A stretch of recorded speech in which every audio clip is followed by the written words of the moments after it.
Let's talk about who to be as thick as thieves with when it comes to supersizing and growing your business. Sharon Horne-Ellstrom here, and our idiom today is as thick as thieves. This idiom was translated in the 18th century from an 18th century French saying that literally meant like thieves at a fair. And it was designed to mean and to talk about the closeness and the intimacy of thieves as a pack or honor among thieves. And if somebody is very close, if they're very close and sometimes secretive, complicit with someone, it can be seen as a positive or negative, like pretty much anything in the world, right? Like pretty much any idiom can have positive and negative connotations. Any word can be seen positively or negatively. We get to choose. And so this idiom got me thinking about relationships, which is what we're talking about and setting goals for today in this year's annual challenge, to get your goals annual challenge.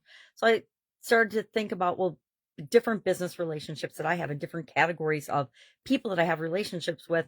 And do I have specific intentions and visions for those relationships? Because we get what we think about, we get what we envision, we get what we choose to create in the world. And if I want to have great relationships with people, then I probably should be spending some time and energy thinking about what I want those relationships to be like, look like, feel like, and how I want them to go. It's called pre-framing.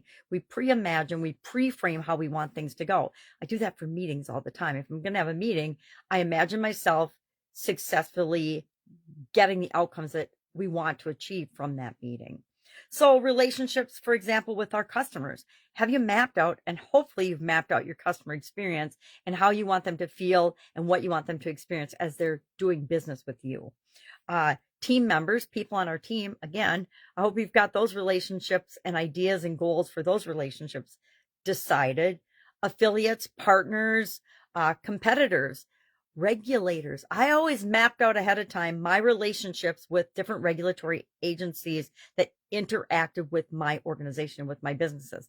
And instead of choosing to take everyone else's point of view and perspective on how to interact with them and read all the terrible news. Now, once the internet came along, you could do that. When I was dealing with them, the internet wasn't really a big thing. So we didn't look for things like that. We just had to actually interact with human beings one-to-one.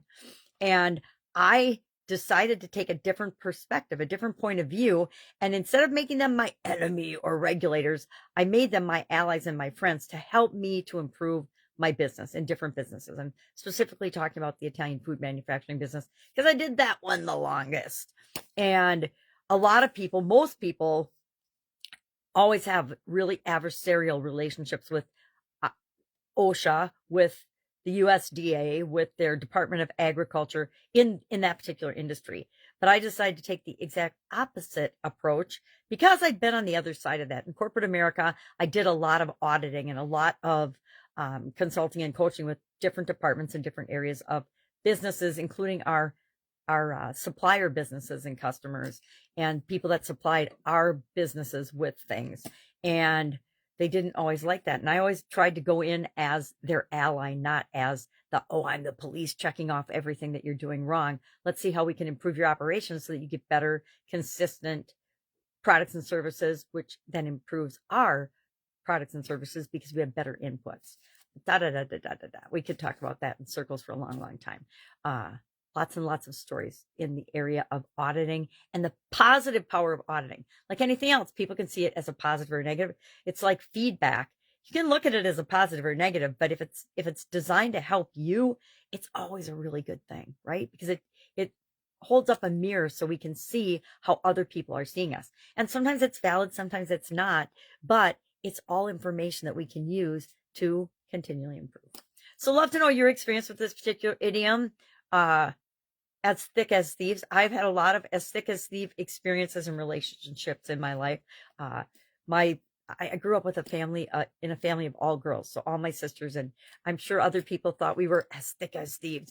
Not that we kept secrets, but although I suppose we did have some family secrets or some sisterly among sisters secrets, but nothing like earth shattering or really fun, I guess. But secrets nonetheless, oh, don't tell mom that I did this, or don't tell Julie or Carrie that I did that, but not anything You know, now I look back and I just kind of smile at it, thinking that, ooh, we thought we were so tight. We are tight. We are really good friends, and we still are today. All right. If I can help you anyway, ask. Otherwise, have an awesome day. And I will, of course, be with you tomorrow with another interesting idiom. What does it mean? Where does it come from? And how might you use it to grow and build and supersize your business? Have a great day.